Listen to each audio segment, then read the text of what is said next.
Boa noite, igreja. Sou o Daniel. Muito bom estar com vocês mais uma vez para compartilhar a palavra de Deus. E hoje a gente segue a nossa série sobre Neemias, né?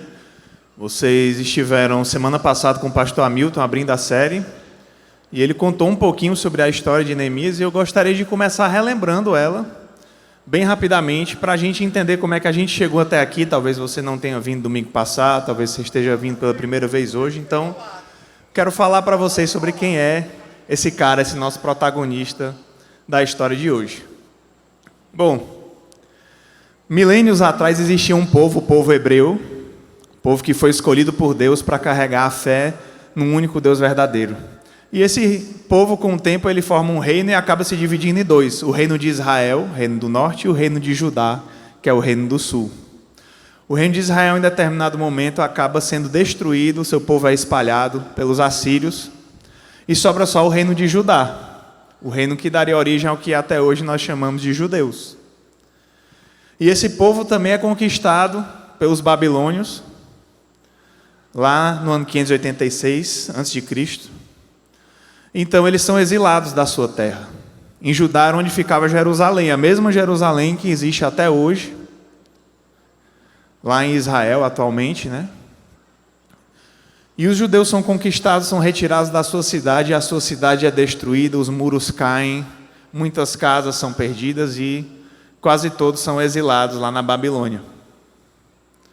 Mas acontece que depois de 70 anos de cativeiro, em que esse povo está preso lá em outro país, servindo a estrangeiros como escravos, essa região é conquistada por um outro povo, que são os persas. E finalmente, nessa época, lá em 538 a.C., depois de 70 anos desse povo preso, o rei da Pérsia, o Ciro, conquista a Babilônia e diz: olha, vocês estão livres, vocês podem voltar para a terra de vocês, vocês podem ir lá adorar o Deus de vocês, vocês podem voltar a povoar Judá, Jerusalém. E aí esse povo começa a retornar para a sua terra. E aí parece que tudo acabou bem e viveram felizes para sempre, mas não foi, né? E o que acontece é que mesmo esse povo voltando, eles, em determinado momento, eles reconstroem o templo de Deus, reconstroem algumas casas, se assentam ali novamente naquela cidade, e para eles está tudo resolvido. Mas passam-se quase 100 anos do retorno do povo e os muros da cidade continuam destruídos. As portas da cidade continuam escancaradas e aquele povo segue vulnerável para que outra ameaça venha e os ataque e os domine, assim como aconteceu 170 anos antes. E aí que Deus levanta esse homem, Neemias. Vocês ouviram um pouquinho sobre ele no culto passado. E 100 anos depois que o povo começou a voltar para Jerusalém, Neemias, um judeu que ainda vivia na Pérsia, como muitos outros, que era um copeiro do rei, um cara que não tinha uma posição de destaque, de liderança, era uma pessoa que servia a comida, talvez provava a comida do rei, né, que servia ali o alimento, o vinho para ele. Um servo, simplesmente, que tinha origem judaica. Ele recebe a notícia do seu irmão de que os muros da cidade ainda estão destruídos, as suas portas foram consumidas pelo fogo. E o que a gente aprendeu? Uma coisa muito importante que nós entendemos a partir do capítulo 1 do livro. Hoje nós vamos trabalhar a primeira metade do capítulo 2. Mas no capítulo 1, lá com o pastor Hamilton, a gente aprendeu que para que toda essa história começasse, e Neemias se levantasse para ir lá até Jerusalém, até o seu povo, para começar a reconstrução do templo, a primeira coisa que precisou acontecer foi ele perceber e se importar com as mazelas que afetavam o seu povo. Mesmo eles não estando passando por elas diretamente. Eu fiz até essa comparação lá no SAL, semana passada. Imagina que, vou fazer essa pergunta aqui de novo, alguém aqui sabe que tem uma ascendência estrangeira, que talvez seu avô, bisavô, alguém da sua família veio de outro país para o Brasil e estabeleceu família aqui? Alguém? Levanta a mão aí, quem sabe que veio, né? Tem algumas pessoas que sabem. A irmã aqui levantou a mão, né? Sua família veio da onde? de Portugal. Talvez, quem não sabe é porque não tem a linhagem, né? Mas a grande maioria daqui, com certeza tem algum momento da sua vida veio alguém de Portugal, né? Sua vida não, algum momento da sua família alguém veio de Portugal, porque o nosso país foi colonizado pelos portugueses, né? Mas a irmã aqui, como é teu nome, irmã? Ana. Imagina que a Ana está aqui hoje. Tu sabe quem foi o parente que veio de Portugal? Tua bisavó. Tu conheceu a tua bisavó? A Ana não conheceu a bisavó dela, certo? Mas ela descobriu que a bisavó veio de Portugal, ela nem sabia. Já foi para Portugal? Passou no aeroporto. A maioria aqui provavelmente nunca foi para Portugal, né? E se tem um bisavô, um tataravô que veio de Portugal, não sabe nem quem era, nunca viu, nunca conversou. Então, para que se importar com essa pessoa, né? É o que a gente pensaria. Neemias aqui, lembrando, né? Ele está há 170 anos da época que o povo foi conquistado e exilado. E fazia 100 anos que o povo começou a voltar. Mas se Neemias vivia na Pérsia, provavelmente ele nasceu na Pérsia, provavelmente os pais dele, os avós dele nasceram na Pérsia. Então, talvez ele nunca tivesse ido a Jerusalém, nunca tivesse ido à terra natal dos antepassados dele. Então é como se a Ana aqui descobrisse, visse na notícia que tem uma crise acontecendo em Portugal, uma crise econômica, uma ameaça de guerra, como na Europa tem acontecido desde o conflito que começou entre Rússia e Ucrânia. E aí ela descobre, meu Deus, a Rússia vai invadir o restante da Europa, Portugal está em perigo.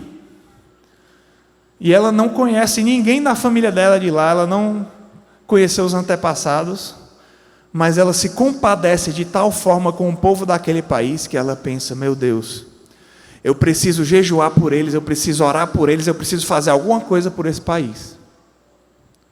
É mais ou menos assim que Neemias agiu. Talvez ele nunca tivesse pisado os pés naquela terra, mas ele pensou assim, esse povo é o povo de Deus. E ele se compadece, ele lamenta, ele chora diante da notícia de que aquele povo está desprotegido, passando humilhações. Então ele decide orar, confessa os pecados dele e do seu povo, jejuar e clamar a Deus pela solução. E sabendo desse contexto, em que ele esteve ali até então orando e jejuando e clamando a Deus, nós vamos ler agora sobre quando Neemias finalmente chega ao momento de iniciar o trabalho dele e de envolver outras pessoas no processo de restauração dos muros da cidade. Então eu quero ler aqui com vocês, se você quiser, você pode abrir a sua Bíblia em Neemias 2, vai aparecer aí na tela também. E lá em Neemias 2, do versículo 1 ao 8, diz assim, acompanha aí comigo. No mês de Nissan, que é um mês que corresponde no calendário judaico, mais ou menos no meio de março ao meio de abril, certo? É o primeiro mês do calendário deles, mas para nós seria aí entre o terceiro e o quarto mês do ano.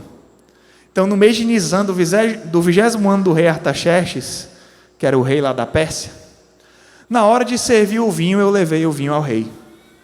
E até então eu nunca tinha estado triste na presença dele. E por isso o rei me perguntou, por que o seu rosto parece tão triste? Se você não está doente, essa tristeza só pode ser do coração.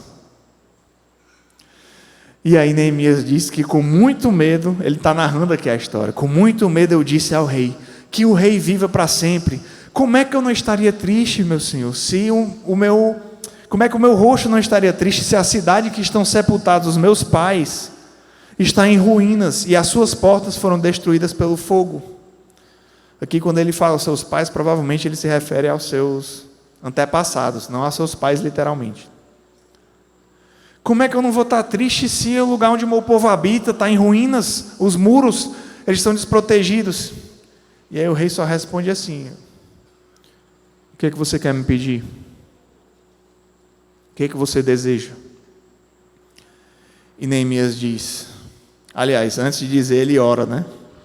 Aquela oração vapt-vupt, né? E ele responde ao rei, se for do agrado do rei, se o seu servo puder contar com a sua benevolência, que me deixe ir à cidade onde meus pais estão enterrados, em Judá, para que eu possa reconstruí-la. Então o rei, estando presente a rainha sentada ao seu lado, perguntou: quanto tempo levará a viagem? Quando você voltará? Neemias fala: marquei um prazo com o rei e ele concordou que eu fosse. E a seguir, Neemias acrescenta. Aí a hora que ele, rapaz, eu já falei mesmo, eu vou pedir tudo agora. Rei, se for do teu agrado, eu poderia levar cartas do rei aos governadores para que me deixem passar até eu chegar lá. E além disso, manda uma carta para Asaf, que é guarda da floresta do rei, para ele me dar madeira para fazer batentes para as portas e fazer os muros da cidade e a residência que eu vou ocupar. Ou seja, rei, por favor, me dá tudo que eu preciso. Me libera, me dá uma folga. Me dá dinheiro, me dá recurso, me dá madeira, me dá uma carta, me dá poder, me dá autoridade. Tudo que eu preciso para eu chegar lá. E aí, o rei olha assim, que cara de pau, né? E o que ele responde? Show! Visto que a bondosa mão de Deus estava sobre mim, o rei atendeu aos meus pedidos. Como é que isso poderia acontecer se não fosse a mão de Deus conduzindo aquele homem pagão para atender o pedido de um mero servo? De dar autoridade a um copeiro que estava ali para servir o vinho dele e dizer: vá, agora você vai ser meu representante para reconstruir uma cidade. Quero orar com vocês agora para a gente então seguir com a palavra. Senhor Deus, eu te peço a tua condução nessa noite, Paizinho, para nós.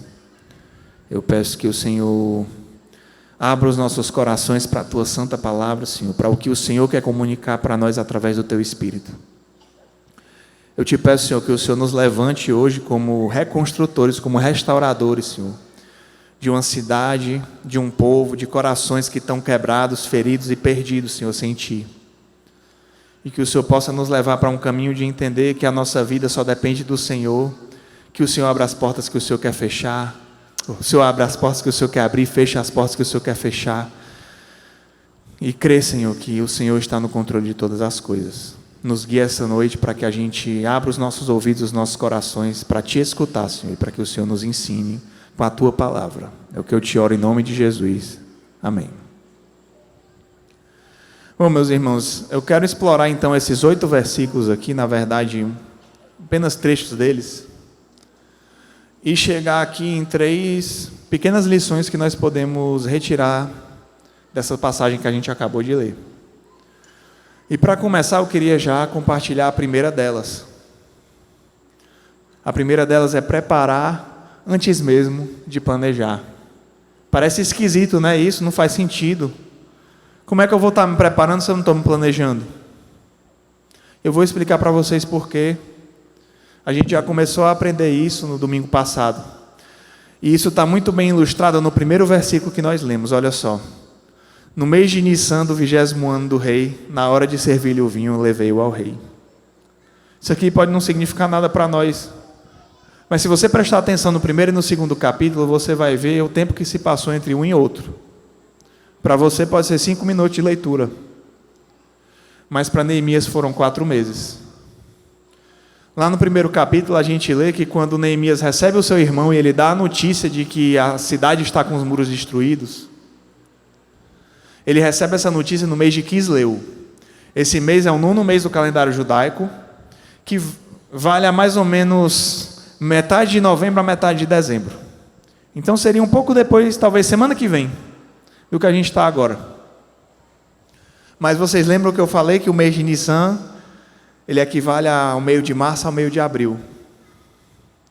Então imagina que você está aqui hoje, ou semana que vem você recebe a notícia de que Fortaleza está sob ataque, ou de que uma cidade lá no interior está sob ataque, está desprotegida. E aí o que Neemias fez quando ele descobriu que a cidade estava desprotegida? Ele foi orar, ele foi jejuar, ele foi se preparar. Ele não foi se planejar, ele não foi pensar o que o poder dele podia alcançar, ele foi pensar no que o poder de Deus podia alcançar. E por isso a gente chega a uma estatística muito interessante. Neemias passou 4 meses jejuando e orando, para depois ele chegar. Provavelmente não saiu rápido. Quando ele conversou com o rei, finalmente, depois desses 4 meses, ele deve ter ido se preparar. Ele foi juntar os materiais que ele pediu para o rei, foi pedir a madeira, ele foi atrás de homens de confiança para ir com ele nessa viagem. Ele foi passando pelos lugares, viajando até chegar lá em Jerusalém. Talvez demorou mais alguns meses. Para finalmente, ele reconstruir o muro em 52 dias. Em menos de 2 meses. E ele passou 4 meses só orando e jejuando. Então, na oração e no jejum, Neemias já estava se preparando para a reconstrução. Ele começava ali a preparação para a reconstrução daqueles muros. E talvez seja você que esteja precisando de alguma coisa ser reconstruída na sua vida. Talvez seja você que esteja precisando de restauração daquilo que foi quebrado no seu coração, do seu próprio relacionamento com Deus, que foi quebrado a partir do momento que nós pecamos. Ou talvez você esteja vendo ao seu redor lugares e pessoas que precisam de restauração, de reconstrução. Mas preparar a restauração de algo não começa, gente, separando material, não começa separando dinheiro, não começa planejando ações, organizando um evento. Preparar a restauração, a reconstrução de algo começa com a oração e o jejum, como a gente já aprendeu com o pastor Hamilton. Então a minha pergunta para você é: será que você ora sobre essas coisas que você vê que estão quebradas?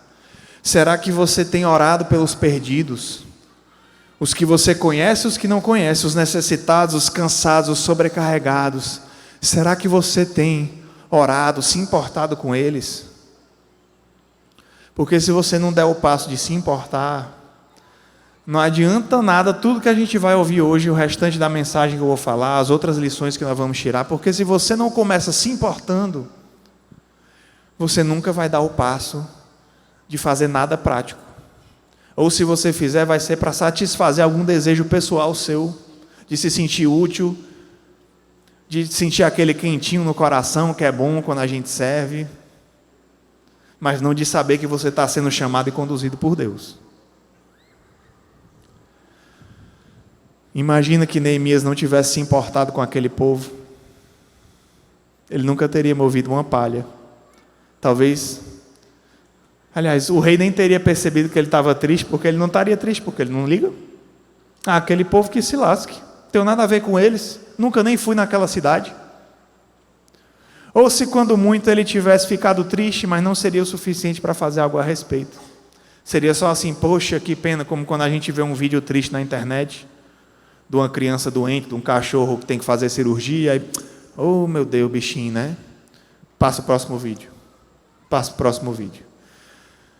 Mas Neemias não, ele ficou tão triste, que essa tristeza, essa indignação deu a ele coragem para quando o rei perguntou o que era, em vez dele dizer assim: não, nada não, senhor, o senhor não precisa se preocupar com isso, o senhor é majestoso, o senhor é glorioso, eu vou lhe servir aqui, está tudo certo. Não, ele falou assim: quer saber? Eu vou falar. Eu vou me importar, a ponto de fazer algo. E ele começou fazendo o quê? Dobrando o joelho dele, dizendo: Deus, me dá a oportunidade. Abre a porta. Ele não precisou nem perguntar nada. O próprio rei perguntou para ele: o que é que você quer me pedir? Deus abriu as portas. Mas Neemias se importou e foi usado como instrumento. E por isso eu quero te desafiar hoje, meu irmão, minha irmã. Quando você sair daqui hoje mesmo, você olha à sua volta. Presta atenção nessa rua aqui que tem em frente à igreja, a Rua do Cruzeiro. Presta atenção no teu caminho para casa, na BR, na CE, na rua da tua casa. Observa onde é que tem lixo jogado. Olha onde é que tem morador de rua, olha onde tem prostituição. Olha onde provavelmente a droga está devastando. Olha a pobreza, a destruição à tua volta. Talvez você viva numa comunidade que já é assim, talvez você more num apartamento na cobertura, mas de lá você provavelmente consegue ver a favela de algum dos lados. Olha onde é que tem o cheiro da morte, o cheiro do pecado, destruindo. Olha onde é que as pessoas estão desesperadamente necessitadas de Jesus. Olha para o teu coração, para a tua própria vida. O que está quebrado? O que está sobrecarregado? O que está destruído, precisando de reconstrução? Olha as áreas do teu coração que Jesus não está entrando. Talvez o teu coração por inteiro, porque tu não teve coragem ainda de tomar uma decisão de seguir Jesus. E talvez hoje seja o seu dia de abrir o teu coração para o Espírito Santo. Ou talvez você já abriu, mas você está o tempo todo sufocando esse Espírito que habita em ti, que está martelando e dizendo: ei, cara, eu tenho um chamado para ti. Eu quero transbordar de ti para os outros. Eu quero que tu seja um semeador. E aí tu está lá: não, Senhor, mas deixa eu cuidar de outras coisas aqui. Tem outras coisas mais importantes na minha vida. O meu trabalho, o meu dinheiro, a minha satisfação. Quantas vezes você passou por um mesmo lugar, uma mesma pessoa, um mesmo caminho, um mesmo sofrimento que você visualizou, e talvez seja o teu próprio essa noite, que você não consegue se livrar, que você não consegue confessar para ninguém. E aí você esconde. E quando é o do outro, você vira a cara também para não ver. E você pensa assim: não é problema meu.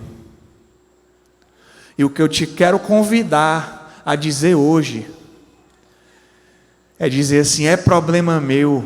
E o que é que eu vou fazer a respeito desse sofrimento, desse pecado, dessa destruição que eu estou vendo? O que eu vou fazer a respeito desses muros que estão quebrados, dessas portas que foram consumidas pelo fogo?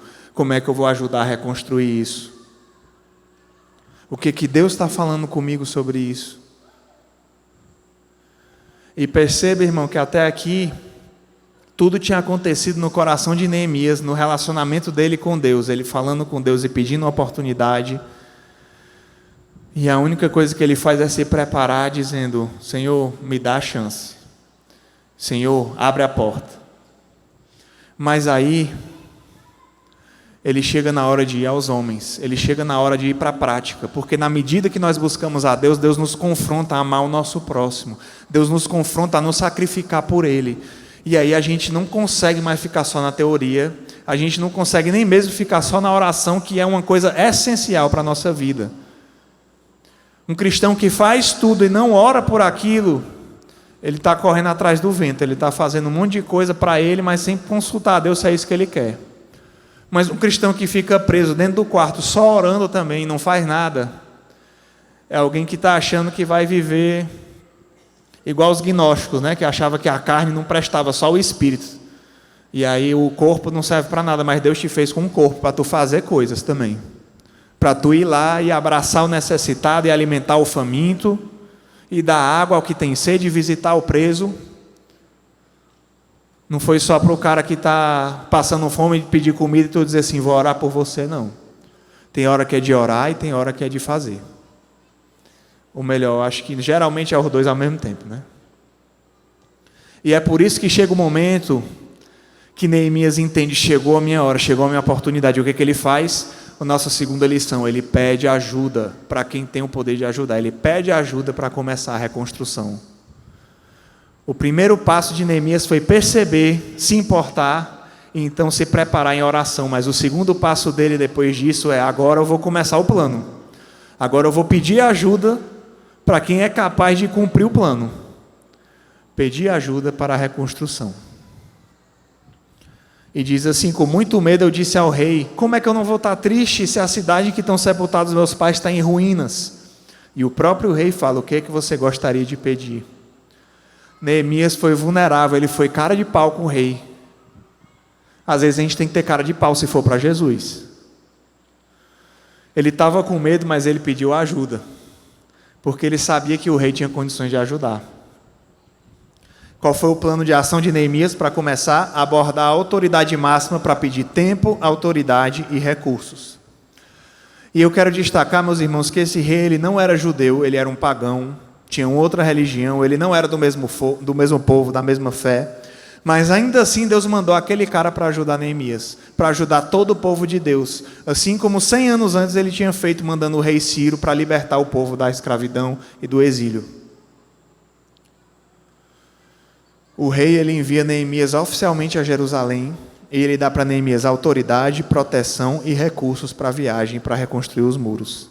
E aí a lição que a gente percebe com isso, dentro dessa lição aqui de pedir ajuda, é que às vezes Deus manda pessoas que a gente não espera para nos ajudar na missão. Às vezes Deus manda pessoas que Ele preparou, às vezes uma pessoa que nem crente é, e a gente tem vergonha, tem medo, tem receio de pedir ajuda. E às vezes a gente é até ouvido, né? É até contemplado por aquela pessoa que nem conhece Jesus. E às vezes isso é porque a gente mesmo não está querendo se relacionar dentro da igreja, não está querendo pedir ajuda para o nosso irmão do nosso lado, confessar, e precisa alguém lá no nosso trabalho perceber que tem alguma coisa errada. Mas também quando nós vamos cumprir a missão de proclamar o Evangelho, de levar o reino de Deus adiante, Deus pode levantar pessoas. Então se você vê uma pessoa que você acredita que pode ajudar, se tem algo no seu coração que você acredita que é para abençoar pessoas, e está faltando recurso, está faltando tempo, está faltando a autoridade, está faltando lugar, e você vê alguém que tenha, peça, meu irmão. Peça, porque pode ser que Deus colocou aquela pessoa na sua vida para facilitar a obra dele naquele momento. E talvez isso seja até um veículo para ele ver também o agir de Deus na vida dele. E Neemias não para só na ajuda do rei, ele chega lá na cidade e ele vai e convoca aquele povo. Vocês vão ver isso mais para frente na história, né, com mais detalhes. Ele chega nos judeus que vivem lá já em Jerusalém e ele encoraja todos eles para que o ajudem na reconstrução dos muros, porque ele sozinho não ia conseguir. Então muitas vezes a gente está querendo fazer coisas sozinho que nós não somos capazes, seja na nossa própria vida, seja na vida dos outros. E é por isso, gente, que quando nós formos lá em dezembro para essa comunidade aqui, que aliás nós já estamos indo, não é uma coisa que vai acontecer só em dezembro, eu espero que vocês entendam que dezembro é apenas um marco, para que muitos que estão aqui, que nunca pisaram o pé um quarteirão para trás da rua da igreja, possam ter a oportunidade de conhecer o lugar onde nós estamos inseridos. E nós somos parte dessa comunidade e ela é parte da nossa. Porque nós temos muitos irmãos aqui que vivem ao nosso redor, que já fazem trabalhos aqui de evangelização com seus GRs, que já servem aqui junto com a fundação, que também tem influenciado muito aqui o nosso entorno. Mas nós não vamos entrar aqui nessas ruas como superiores que dizem assim: olha, nós chegamos para resolver todos os seus problemas, agora é só contar com a gente que nós vamos fazer tudo, você não precisa fazer mais nada, nós vamos resolver sua rua, nós vós pintar a sua casa, nós vamos lhe dar tudo que você precisa, e agora você não vai precisar mais de nada, e não precisa mais nem se esforçar, porque é tudo a gente que resolve. Em nome de Jesus, nós não vamos fazer isso.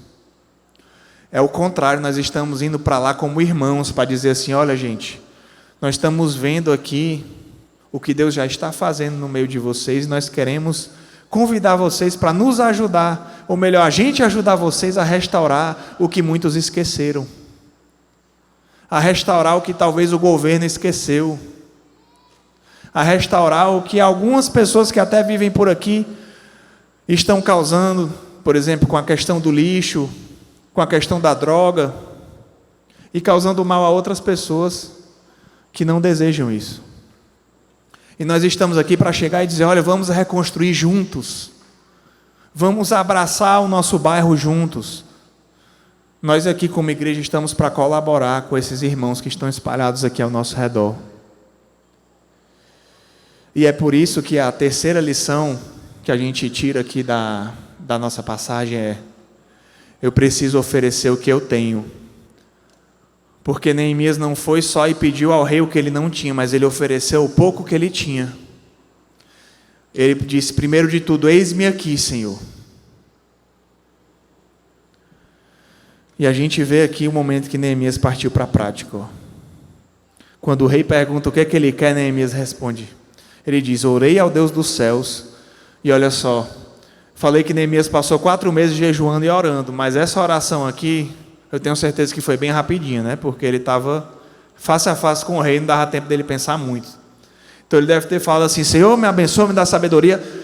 Rei, é o seguinte.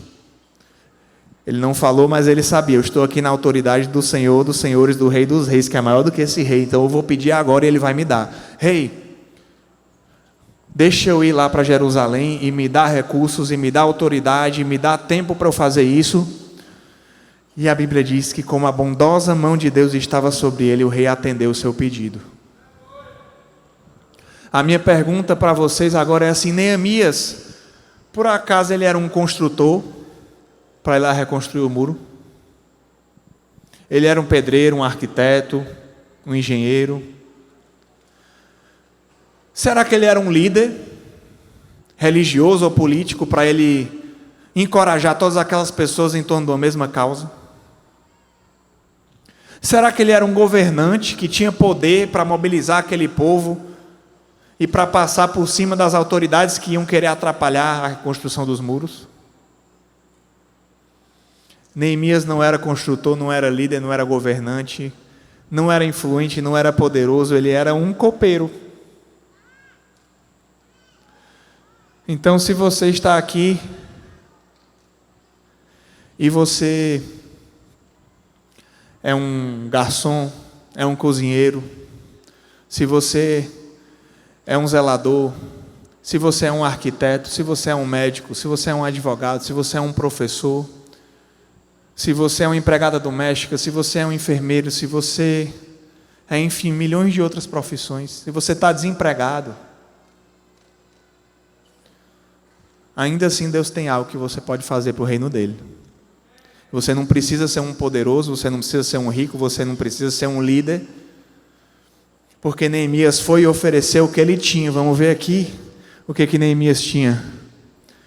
Ele tinha, vamos botar aí na tela. Neemias tinha, cadê a produção? O próximo slide, pronto. Neemias tinha coragem, disposição e habilidades, que eu não sei quais eram. Porque eu nem sei se essa habilidade que ele demonstrou de liderança, de encorajamento, era dele mesmo ou foi Deus que deu naquele momento para fazer a obra dele. Mas o fato é que se ele tinha coragem e disposição, as habilidades que ele precisou para a obra que Deus chamou, ele deu naquele momento. Será que você tem coragem e disposição? E o que é que o rei tinha? Ele foi atrás do resto. O que é que o rei tinha? Autorização. Ele tinha autoridade para dizer: Neemias, vai. Ele tinha o tempo para dispor. E ele tinha os recursos para que Neemias tivesse sucesso. Então Neemias ofereceu o que ele tinha e foi atrás do resto para realizar a obra que Deus o chamou para fazer. Não é a obra que ele estava afim, tá bom, irmãos? É a obra que Deus o chamou para fazer. Aí agora eu falo para vocês: Deus tem dado a cada um de nós, a cada um de vocês, recursos. Ele tem dado dons, talentos, bens. E a autorização, a autoridade, Ele já deu no momento que você recebeu o Espírito Santo de Deus na sua vida. Ele te deu a autoridade contra principados e potestades para declarar o nome do Senhor sobre todo o mal que existe nesse mundo. Então você não precisa mais esperar por autoridade. Você não precisa mais esperar, porque com a consciência da autoridade do nome de Jesus, nós podemos hoje começar a nos preparar para a restauração dos muros dessa cidade, para nos proteger, para proteger essa cidade das flechas do maligno, para proteger essa cidade dos ataques do inimigo. Nós podemos começar hoje a nos preparar para restaurar vidas e corações. E eu não estou falando de dezembro não, você pode começar hoje, com aquela pessoa no seu trabalho, na sua faculdade, com aquele seu amigo, e você começa como? Orando e jejuando, depois pedindo ajuda, e depois oferecendo o que você tem. Senhor, não tenho palavras bonitas, Senhor, não tenho dons gloriosos que chamam a atenção no palco, mas eu sei fazer um cafezinho para o meu amigo ir lá em casa. E eu posso até convidar o meu líder de GR para ir junto para esse cafezinho, que eu sei que ele tem aquele jeito legal de falar de Jesus. E eu vou ajudar ele nisso. Meus irmãos, certa vez eu ouvi de um casal de líderes aqui na igreja, pouco tempo atrás. O marido falou assim: olha, a gente ama servir ao Senhor, Mas o trabalho às vezes nos ocupa, e a minha esposa ela tem que trabalhar também, né? Porque a gente precisa sustentar a casa, tem muitos gastos. Então ele falou assim: irmão, o meu sonho é eu trabalhar muito, conseguir conquistar mais.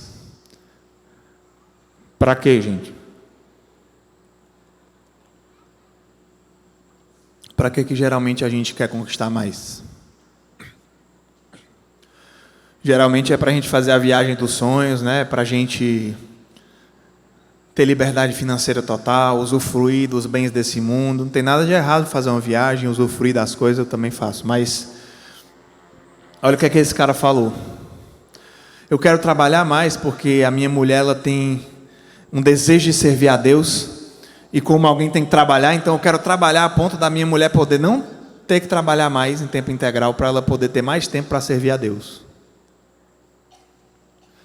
Aí eu ouvi essa história e eu fiquei, caramba.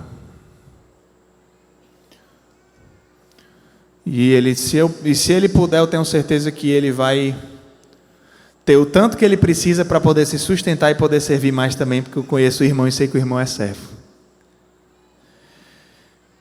Então, gente, olha como é lindo quando a gente, com pouco tempo, talvez cansado, talvez com muitas coisas competindo por nossa atenção, a gente quer se dedicar para que a gente possa servir mais ao reino de Deus, que a gente possa cumprir nossa missão. E aí, gente, é tão difícil para mim quando eu escuto gente que tem dinheiro, que tem tempo, que tem saúde, mas a única coisa que falta é disposição de servir a Deus. É a pessoa que quando a gente chama, olha, vamos lá evangelizar na comunidade, vamos lá abraçar, vamos lá cantar, vamos lá limpar Eu limpar lixo dos outros? Que nojo, irmão, Deus me livre. Não tem coisa mais fácil, não. Não, então vamos abraçar. Ah, não, mas abraçar uma pessoa que eu nem conheço. Não, então vamos só orar por eles. Ah, mas já está muito quente. Vamos falar de Jesus? Não, tenho vergonha. Aí sempre tem uma desculpa, nunca tem uma coisa que ela possa dizer assim, mas isso aqui eu posso fazer para Jesus.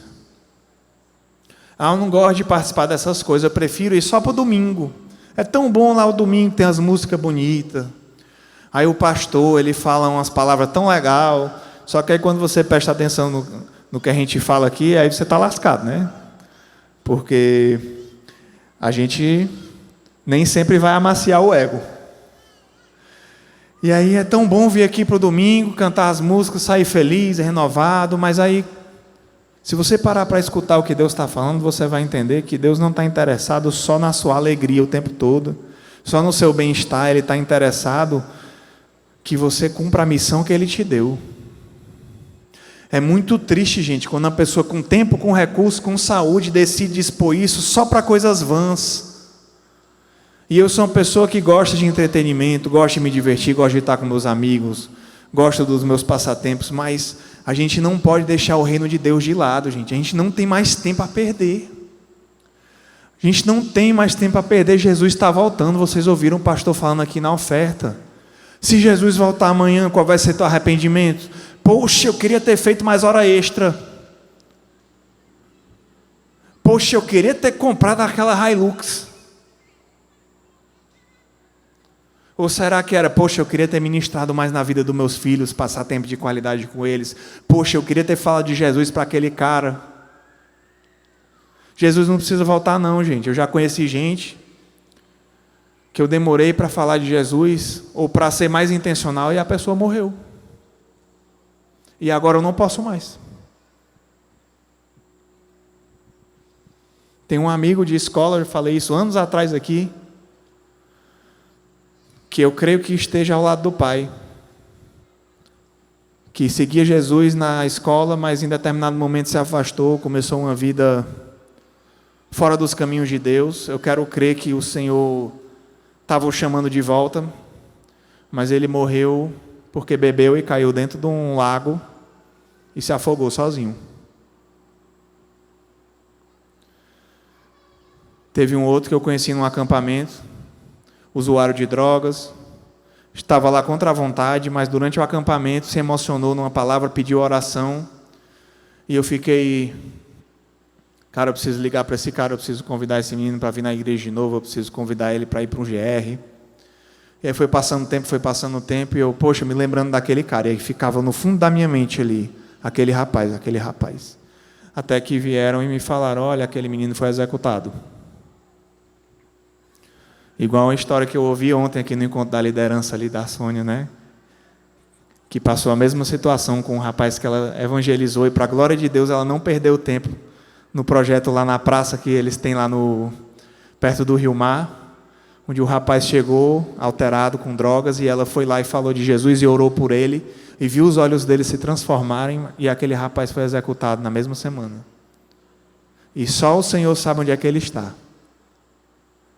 Mas se aquelas mulheres não tivessem naquela praça falando de Jesus aquele dia, aquele rapaz talvez nunca tivesse tido aquele momento com Deus. E quantos outros rapazes estão sendo mortos na nossa cidade, executados por facções? E quando eu falei se importar, gente, é muito fácil a gente se importar com a nossa família, com quem a gente gosta. Mas quando Jesus fala assim, ame o seu inimigo, aí é mais difícil um pouquinho. Mas foi o que ele fez, porque ele pregado numa cruz, ele falou assim, Pai, perdoa-os que eles não sabem o que fazem. Para os seus executores. E mês passado, um rapaz evangélico aqui na nossa comunidade, bem aqui pertinho, foi executado por uma pessoa de uma facção de outro bairro, que veio e simplesmente atirou na cabeça do menino, que ele nem conhecia. Por quê? Ninguém sabe. Graças a Deus que esse rapaz conhecia a palavra de Deus, e com certeza ele vai receber uma coroa celestial. Mas quantos estão morrendo aí porque são de facção rival? Quantos estão morrendo dentro de um presídio? Quantos estão morrendo caídos nas drogas de overdose? Será que a gente é capaz de se importar com essas pessoas? Porque será que é tão difícil arranjar 10 pessoas para entrar num presídio, mas é tão fácil a gente lotar a tenda no Arraial? Eu não tenho nada contra o Arraial. Amo as celebrações da nossa igreja. Mas existe o tempo de celebrar e existe o tempo de se sacrificar. E nós não podemos escolher só uma das duas coisas, porque os benefícios do reino de Deus vêm também com um chamado para nós. Então o rei lá de Neemias, ele tinha recursos, ele tinha dinheiro, ele tinha poder para fazer a diferença. Mas ele era pagão, ele não conhecia o rei dos reis, o verdadeiro Deus. Então ele só envia Neemias, dá o que ele precisa. Talvez você seja como esse rei essa noite.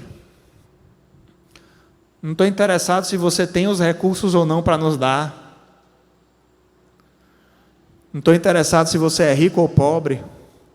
Mas se você é como aquele rei lá, pouco importa. Ele foi usado por Deus, sim, mas ele continuou sem conhecer pessoalmente o verdadeiro Deus.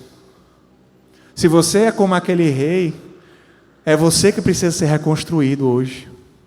É você que precisa ser reconectado com Deus, e não tem dinheiro no mundo, poder no mundo que pague, porque o Rei dos Reis, o Senhor dos Senhores é maior do que você. Como ele era maior do que aquele rei, foi ele que moveu o coração daquele rei para abençoar o seu povo, não foi pela vontade dele.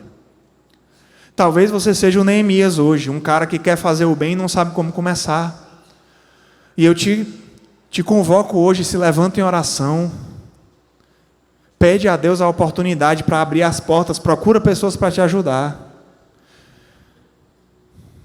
E talvez você seja alguém que tem a fé, e também tem os recursos, tem o tempo, tem a saúde, e só falta querer. Meu irmão, em nome de Jesus, sai da inércia.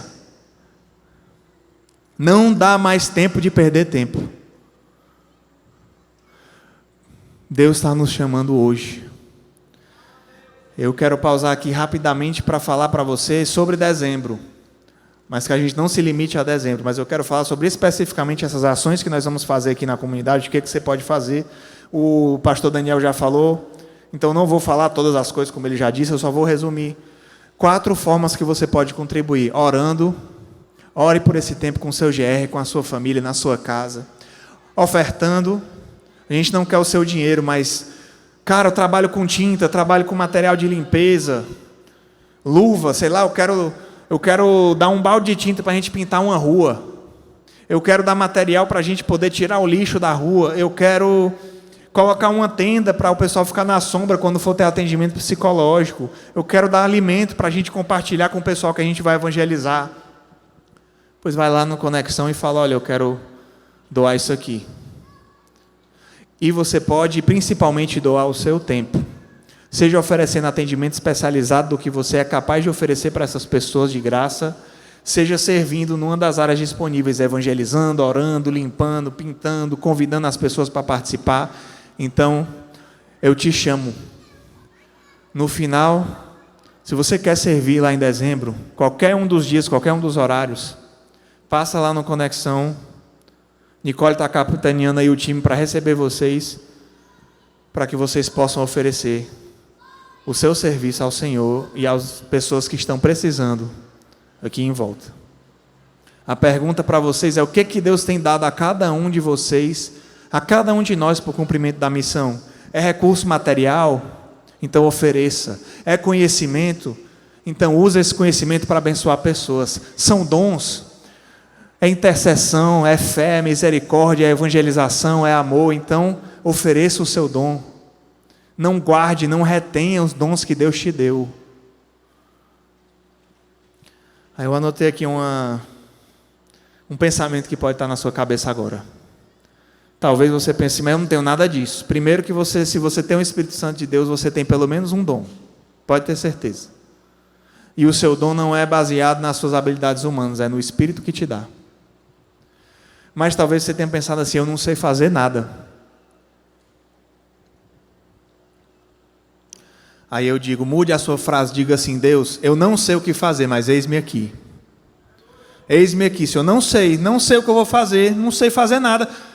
Eu tenho certeza que se você não tem nenhuma formação, nenhum atendimento especializado, você pode vir com a gente limpar lixo, oferecer alimento, abraçar uma pessoa, orar por uma pessoa, falar de Jesus. E isso não precisa de PhD em nada, meus irmãos. Isso é muito mais precioso. É muito mais precioso eu orar por uma pessoa do que oferecer atendimento jurídico, psicológico, qualquer coisa. Essas coisas são muito importantes para ajudar e nós vamos levar. Mas o mais importante é a gente levar o conhecimento da verdade que está descrita na palavra de Deus, que é Cristo que morreu por essas pessoas e ressuscitou. Então isso você pode levar. Você pode chegar lá, abraçar uma pessoa e dizer: Jesus te ama. Você já começou a fazer alguma coisa diferente. Então não fique parado. E mais uma coisa, meus irmãos, não espere a IBC lhe convidar para fazer as coisas, gente. Nós falamos aqui o tempo todo, não é sobre a instituição, é sobre Cristo. Ontem no Encontro da Liderança a gente ouviu irmãos partilhando que estão fazendo ação na Praça do Rio Mar, na Praça do Ferreira. A gente ouviu sobre a fundação, a gente conhece outros irmãos que atuam no Curió, no Jabuti, no Lagamar, e ninguém mandou eles irem para nenhum desses lugares, ninguém deu dinheiro para eles, ninguém falou: vocês têm que implantar um projeto aqui. Foram eles que falaram assim: está precisando, eu vou fazer. E outras pessoas se apaixonaram porque viram que era de Jesus e começaram a fazer juntos. E hoje está pessoas se convertendo, estão famintos sendo alimentados, estão famílias sendo restauradas por causa desses projetos. Então a gente está te convidando para dezembro, mas é só para te mostrar que é possível fazer alguma coisa. Mas em nome de Jesus, nem comece só em dezembro e nem pare em dezembro. Comece hoje fazendo aquilo que a gente conversou, olhando ao seu redor, e continue em janeiro o ano todinho, porque eu sei que Deus está lhe chamando há muito tempo. Eu não sou profeta, eu não estou ouvindo aqui o coração de ninguém, mas eu imagino que, assim como eu, muitas pessoas devem ter tido a mesma sensação que eu já tive muitas vezes e continuo tendo em muitos momentos. Aquela sensação que Deus está te chamando para fazer algo mais. Aquela sensação que tu está com a vida até ordenada, o dinheiro no bolso, a casa está arrumada, a família estruturada. Eu nem cheguei nesse nível todo aí não, viu? E está com tudo isso aí não. Mas, às vezes está parecendo que está tudo muito bem. Mas tem alguma coisa que está faltando, tem alguma coisa esquisita. Se você não conhece Jesus, eu já sei o que é, meu irmão, é Jesus. Essa coisa esquisita que está faltando É aquele vazio que só Deus preenche. Mas talvez você já tenha o Espírito Santo, mas Ele está martelando ali, dizendo: olha, você tem uma missão. A tua missão não é só ganhar dinheiro. A tua missão não é só ter uma casa bonita. A tua missão é proclamar o reino de Deus que está chegando. A tua missão é falar que eu estou voltando. E aí você fica pensando: será que eu estou realmente vivendo a missão? Eu queria pedir para a produção trazer o negócio que a gente combinou aqui para a mesa.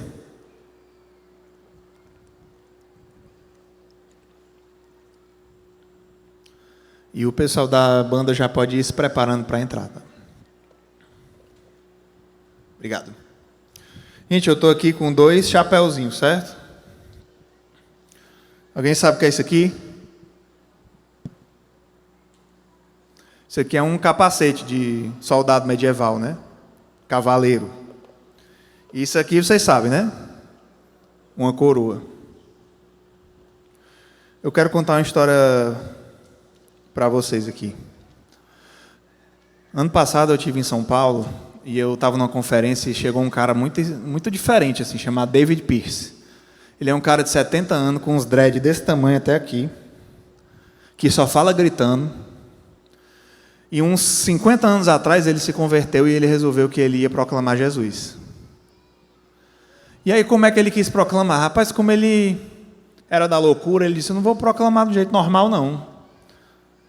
Aí ele foi lá para Amsterdã, lá onde a droga era liberada, onde tinha aquela zona de prostituição, sabe aquelas salas vermelhas lá, aquela rua da luz vermelha, onde tem traficante, onde rola droga solta, onde está todo mundo se prostituindo. Aí ele ia para lá, e ele cantava louvor no meio da rua, e ele proclamava Jesus para as prostitutas, para os traficantes. E aí ele ia para o meio da praça, ele entrava dentro de um caixão, o pessoal começava a carregar o caixão como se fosse um morto, aí ele saía de dentro do caixão, dava um grito e dizia: Jesus ressuscita os mortos. E aí o povo: que negócio é esse? Vinha escutar, né? Curioso. Aí depois ele resolveu montar uma banda de heavy metal. E ele disse assim: rapaz, eu vou alcançar o povo que ninguém quer conversar.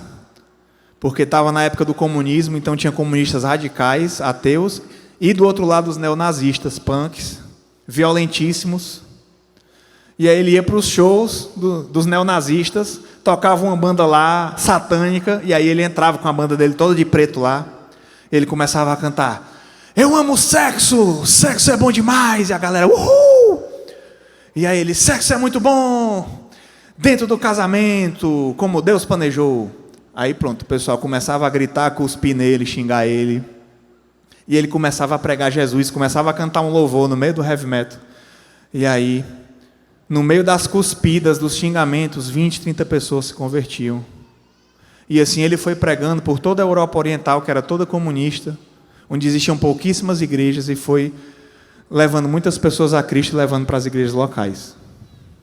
E aí esse cara, eu ouvi ele contando a história dele, né? Com um jeitão, vocês imaginam como ele deve ser bem diferente, né?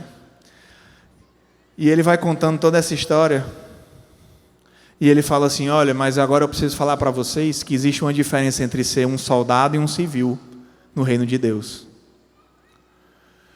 Porque o cidadão dos céus, o civil, ele já tem muitos benefícios. Ele recebe a salvação, ele recebe o Espírito Santo, a palavra de Deus, a comunhão dos santos, o corpo de Cristo, que é a igreja. Ele é inserido nessa família, ele é restaurado, mas aí o soldado, aquele que entende o papel dele na guerra e se alista para o exército, que na verdade todo cidadão dos céus, todo cristão é um soldado, mas alguns não percebem, querem viver como civil. O soldado, ele tem o maior privilégio, que é se sacrificar pelo rei dele. E aí o soldado, ele tem que ir lá e botar o capacete da salvação, vestir a armadura de Deus, como está descrito lá em Efésios, para combater o bom combate. Só que aí o que acontece com a nossa vida é que a gente quer botar a coroa na nossa cabeça. Nós queremos ser o rei. Nós não queremos ser servo do rei, nós queremos ser o rei. Só que a gente não entende que o rei dos reis resolveu ser soldado. que o Rei dos Reis jogou fora a coroa dele, botou o capacete, veio para esse mundo aqui e disse assim: eu vou morrer no lugar deles. Nesse mundo, geralmente, os generais e os reis, eles ficam sentados numa sala com ar-condicionado e eles mandam um soldado para a guerra para morrer. Mas o nosso rei, o nosso general, foi aquele que foi o primeiro na frente de todo mundo, correndo para ser as primícias para Deus, para ser o primogênito dos que ressuscitariam para a glória de Deus. E nós podemos hoje nos sacrificar pelo nosso rei, pelo nosso general, porque ele veio para a guerra e se sacrificou por nós. A banda pode entrar, se já estiver aí. Então, que bom, gente, a gente ter essa notícia, que bom a gente saber desse privilégio. Que bom a gente saber que nós temos um rei que se fez servo. E aí a gente quer viver como rei nesse mundo, gente, não dá. Não dá mais para a gente fingir que é servo de Deus, mas colocar Jesus para fora do trono e sentar em cima do trono. Então agora eu quero fechar com vocês, fazendo um desafio para vocês. E o primeiro desafio é para você que ainda não conhece a Cristo. É para você que talvez está se achando o rei da sua vida, mas já percebeu que você não tem o controle real das coisas. Já percebeu que ser rei não dá certo, que dá trabalho demais e que você não tem o poder, a autoridade, o dom perfeito que Deus tem para tomar as rédeas da sua história. Então a tua única alternativa hoje é entregar o trono nas mãos do Rei dos Reis. Então o meu primeiro convite, o meu primeiro desafio é para você que ainda não conhece Jesus. O muro que está quebrado hoje é o do teu coração. Ele está exposto para o inimigo de Deus, que está te enganando, talvez com bens, com dinheiro, talvez na certeza que tu ainda tem muito tempo de vida para aproveitar o que tu tem, ou talvez até mesmo idolatrando a sua própria família, as coisas que são boas na sua vida, mas você sabe que tem algo que falta, e esse algo é a presença do Espírito Santo no seu coração.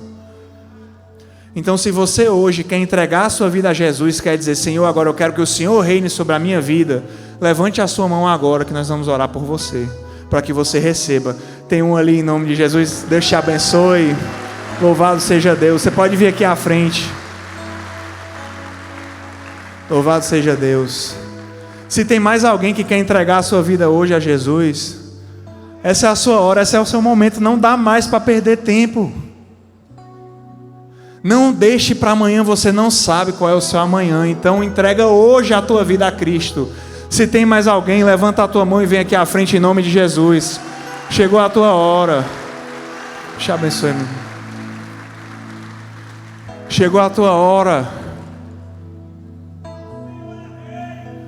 Deus está te chamando hoje.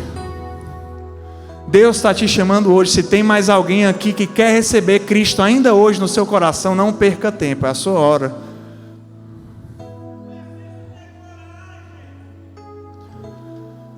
Agora, gente, tem um desafio que é para nós que já conhecemos a Cristo. Esse desafio é difícil porque você precisa admitir que mesmo que você tenha declarado Jesus como o rei da sua vida, talvez você tenha botado ele no cantinho do trono. Talvez você tenha abafado o Espírito Santo. Talvez você tenha deixado o seu ego tomar conta de muitas coisas. Tá chegando mais um aqui, gente, glória a Deus. Deus te abençoe. Deus te abençoe.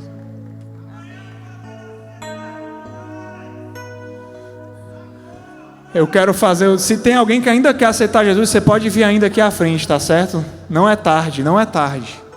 Mas agora eu quero falar com você. Eu entendi há algum tempo atrás que eu gosto muito de falar de Jesus. E eu gosto muito de falar de Jesus para crente, gente. Porque às vezes nós estamos precisando ouvir mais ainda. porque a gente esqueceu o nosso primeiro amor. Então, muitas vezes, quando eu prego, eu estou pensando naqueles que ainda vão receber a Cristo, como os irmãos que estão aqui, mas eu estou pensando em cada um de vocês que ainda está precisando entender a missão que Deus te deu, o chamado que Deus te deu. Em nome de Jesus, não perca mais tempo. Então, o meu convite agora, o meu desafio para vocês é o seguinte: se você está sentindo que você está vivendo dessa forma, você é crente em Cristo Jesus, mas você ainda está deixando outras coisas sufocarem o agir do Espírito na tua vida, não está se deixando ser um semeador, um proclamador do reino, não está deixando priorizar ser um servo de Deus, olhar para os perdidos com amor, servir o próximo com amor e sair da sua zona de conforto. Então eu quero que hoje você se comprometa, fique de pé e se comprometa dizendo: Deus, hoje eu quero mudar isso na minha vida. Hoje eu quero dizer: Senhor, eu quero te servir e ser capaz de me sacrificar por ti, até mesmo de sofrer por ti se for necessário. Se você quer tomar esse compromisso hoje, fique de pé e vamos orar em nome de Jesus. E dizer: Senhor, não dá mais para viver como espectador, não dá mais para viver como civil, eu quero ser um soldado do teu reino para levar o reino de Deus adiante, conquistar as pessoas para a glória do teu nome. Louvado seja o nome do Senhor. Vamos orar aqui pelos irmãos que entregaram a sua vida e vamos orar por toda a igreja. Senhor, obrigado pelos irmãos que hoje se entregam a Ti, ó Pai. Obrigado pela obra do Espírito Santo na vida deles. Obrigado, Senhor, porque Tu és tão maravilhoso, Deus. Tu faz uma obra, Senhor, que nós não somos capazes de dimensionar o que o Senhor está fazendo nos corações hoje. Recebe esses irmãos no Teu reino, na Tua família, Deus, como membros plenos da família do Senhor, que eles sejam batizados hoje com o Teu Espírito Santo, que eles possam depois se batizar nas águas e declarar publicamente a sua fé em Cristo Jesus. E eu te oro, Senhor, por toda essa multidão, Pai. No meio da multidão, na Tua palavra, sempre sobrava um remanescente. A multidão esquecia de Ti quando chegavam os momentos difíceis, mas eu quero proclamar, Senhor, o Teu nome para essa multidão e dizer que essa multidão quer Te servir hoje, que essa multidão se levanta hoje para dizer: eis-me aqui, Senhor, eu não sei o que fazer, mas eis-me aqui. Então nos abre os olhos para a gente olhar o próximo na nossa frente, nos dá mãos abertas para servir, para amar e para entregar o que nós recebemos de graça. Nos leva hoje com gratidão e guiados pelo Teu Espírito, e que a gente possa, Senhor, ser soldados do reino de Deus. Em nome de Jesus. Amém.